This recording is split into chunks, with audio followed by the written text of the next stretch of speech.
there may be some appetite to leave it in there, which is good. Any other parts of the annual plan anyone wishes to consider? Councillor Scott, before we go to the recommendation at some stage shortly. Could I just refer to page 103? Probably it's not necessarily appropriate here, but just picking up the fact that there is a new rating scheme put in there. As part of the MACRA hearings, the MACRA residents brought forward a number of submissions on the rating scheme there, and the recommendations from the hearing panel was that we revisit the rating scheme there as part of the annual plan. One of the suggestions was a district-wide overlay, rating overlay, as is done, I think, from Gary Williams referred to it in Otago. I'm sorry, I've just picked up the fact that there's a new scheme on page 103. So the MACRA scheme, the OPAHO scheme is referred to on page 103. Are you with me, Councillor? Your car park. Could I ask what has happened about the review of that rating scheme as was requested by the ratepayers and was recommended by the Commissioner's report? Nothing at this stage. It is still on the books to be done.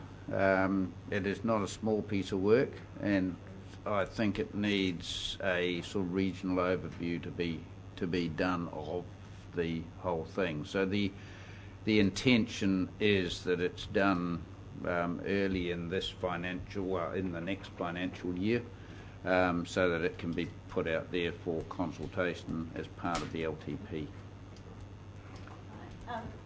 Mr. Chairman, accept that explanation, but perhaps the scheme payers can be kept up to date with that information. Councillor Balfour. There was just a notice that some of us, I guess we all probably got from local government in New Zealand about financial prudence measures or something. Is that in effect now? And if so, is that somehow embedded in here somewhere? Mr. Collins? That does not come until the LTP year, so it'll be part of the LTP and then obviously the next annual report after that. Councillor Pipe. Yeah, I just want to back up the comments that were made by Councillor Barker with regards to putting in the introduction somewhere about the leasehold land and the income stream. I think that needs a bit of clarification.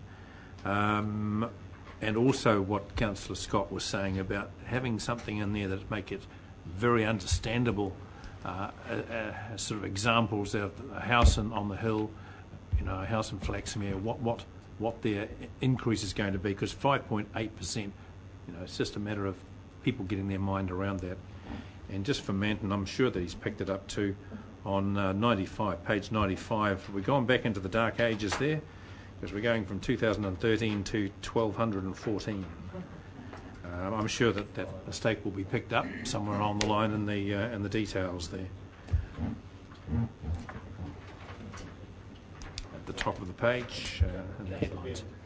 Thank you, Chair, and through you to Mike.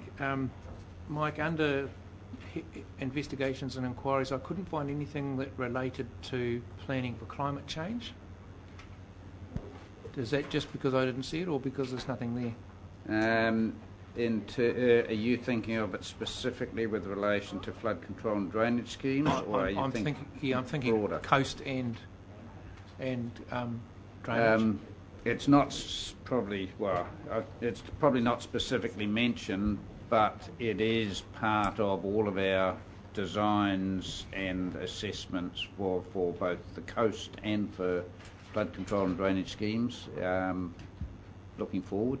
Okay, I just wondered whether there shouldn't be a specific mention that's part of our calculations, just so that people know.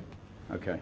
And the other thing was in relation to developing a plan for the coastline for erosion, and I know several councillors met with you and talked about that, and I'm wondering if that's contained in here somewhere. Probably fair to say it's not at this stage. That is that'll be a paper coming to your next Environment and Services Committee. So if it is agreed by Council that it should proceed, then clearly we would It'll get may incorporated. need to adjust the Okay, that's annual fine. plan. No, just as long, Yep. long as I know we have the opportunity to do that, that's good. Councillor Scott. Just some detail in some of the narratives, Mr Chair, if I can start on page 115. Refers to the biodiversity strategy and there's none in place, but can we update that with the number of, there have been a number of stakeholders, the process has started, that reads it hasn't even been started. So it would be good to acknowledge the work that has already been done by all those people participating. Yep. Plan change 4 is beyond appeal. If not formally operative, it has full legal status, so can we update that?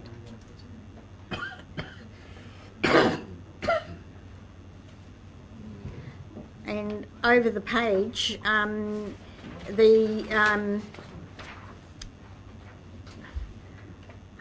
the resolution of appeals on the coastal plan, that is complete. It's just that it hasn't been signed off by the Minister.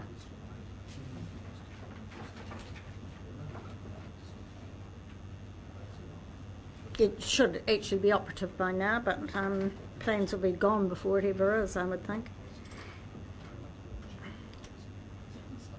And could I suggest on page 117 under the statutory advocacy that that first box on the top left-hand side really actually should convey the benefits of working proactively with TAs on consents.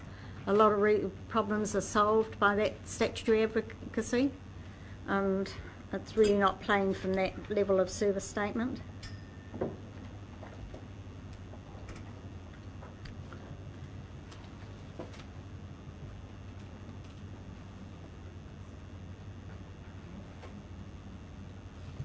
And somewhere under there, we do get a lot of benefit out of that regular approach to that. And I do keep asking, and it still just sits in the plan, what are we going to do about the wastewater loan scheme when it's been used once in 10 years and never since? Are we just leaving that to the long-term plan next year? Yep, okay. Right. Next strategy session can be part of it. Yeah. I agree. It does need attention. Further clarification, comments, etc. Can we get to the recommendation? Yeah, I've got please? one on page 190, if I may. 190? Yeah. If I can. And that is under the project cost risk being a medium risk. Surely we've reached a point now of actually having a better understanding of that risk? Yeah, Mr. Chairman, I mean, these are what are included in the long-term plan if we want to, amend it. We've moved on a D&C. Yeah, no, that's fine, Councillor. Can we actually consult with perhaps HBRC to find out what that risk level is now, rather than repeating a risk that we may have actually? Yeah, it's both schemes, but I mean that's straight out of the long-term plan. Any variation I'll put up front as a variation. So if it's moved away from medium, then I'll draw attention in the variation part, which is up the front. To me, reading the plan, I'd look at it and expect to see that there's a fairly good chance there's going to be a blowout in cost. And I would have thought from where we have reached at the moment with the progress on that we're in a better position than that. You'll note we will have to split it out because it refers to both the Rurataniwha and the Naruroro. Yeah.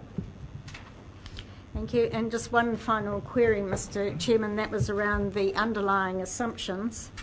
There's a statement there that the underlying assumptions are as of February this year, but then a lot of the assumptions are actually from the long-term plan. Can we actually make it absolutely clear, a section that is, I'm sorry I haven't got the actual page number where it states,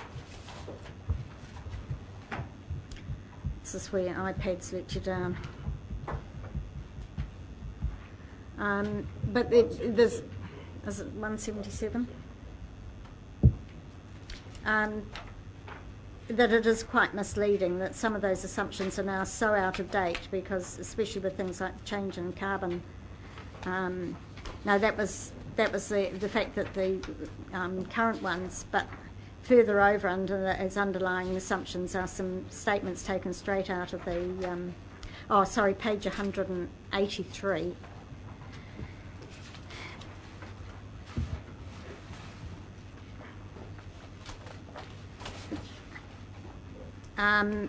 And it does actually there point out that those assumptions are, and then it goes on to put a whole lot of long-term plan assumptions in without saying that these are now historic assumptions. Councillor, we need to state neon lights in front that these are LTP. Any variations are I up think the front. we have to be quite explicit, because you look at it and think, well, this is totally outdated now, and it needs to be quite clear in reading this that the assumptions, as it says here, of the 26th of March 2014 do not apply to the underlying assumptions. On page 183 on the left-hand side, you'll notice I there. did, but it is not clear that it's just simply quoting the historic ones. It's not clear enough. Into this. You'd prefer it to precede I think it needs to be made quite clear, so somebody that's fine. reading it is not looking at them and wondering why on earth we're assuming that. That's fine. And it was raised that we could introduce something through the long-term plan to require something of consent holders. That would be ultra vires. There is no way we could do it. Anything that is required of consent holders has to be through the consent process. any resource management plans and conditions of consents. And you cannot put a condition of consent on that's ultra vires. So non-regulatory methods can be promoted by all means, but without a change in the resource management plan, it cannot be a requirement of consent holders. Okay. Right. Any other bits and pieces? Someone happy to take us to the recommendations on page 62 of our agenda? 1 through 7.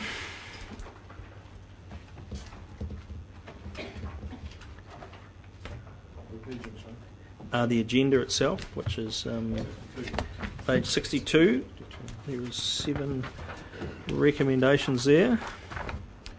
Mr. Chairman, could there be, do we need to spell it out, or would there be an understanding that in that section talking about the rail proposition that we would pose a second question relating to the advocacy to maintain the... Well, I think those notes have been taken, Yeah, we'll just That's put right. it in, Councillor. Yeah. Okay. Yeah. And it can be a key part of the next paper discussions, how we deliver this plan to the public, to give them enough to make worthwhile submissions, etc. So, someone happy to move? That you happy to move, Councillor Scott? We have seconded Councillor Belford. Thank you. You wish to speak? You wish to speak? Other speakers? Councillor Barker. I wish to move an amendment. Okay, microphone, please. Sorry. A new number. It's quite a simple amendment. That in the interim, council staff will work to identify internal savings as an offset to the proposed rate increase and report progress on this. I'll second it. That the council staff will work in the interim to identify internal savings as an offset to the proposed rate increase and will report progress. Okay, and that's an 8. Yep. So 1 through 7 plus an 8. Thank you. Okay. And moved and seconded. You wish to speak to that? Just simply to say that the 2 points about this. Firstly, in the private sector, there's an expectation that the private sector companies will find efficiencies and improvements over time, and that we expect the country to increase its productivity. Now, if we're going to increase our productivity, the state sector and the local government sector has to do something to help do that as well.